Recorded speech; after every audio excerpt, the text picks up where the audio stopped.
patnubay at gabay ng magulang ang kailangan. Maaaring may masiselang tema, lengguwahe, karahasan, sexual, horror o droga na hindi angkop sa mga bata.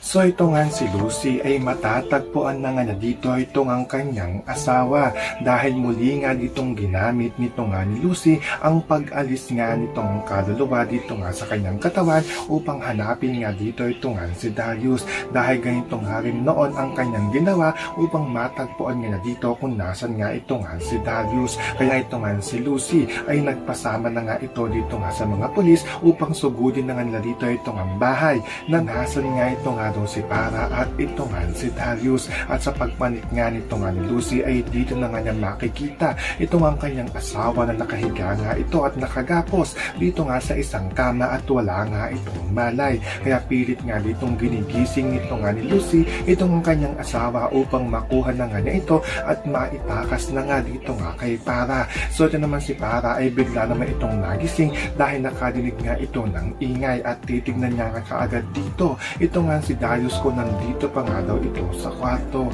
So pakakaabangan nga natin dito kung maitatakas na nga ba nito nga ni Lucy ito nga ang kanyang asawa na ito nga si Darius. Yan ang ating mga pakakatutukan at pakakaabangan dito nga lang sa Stolen Live.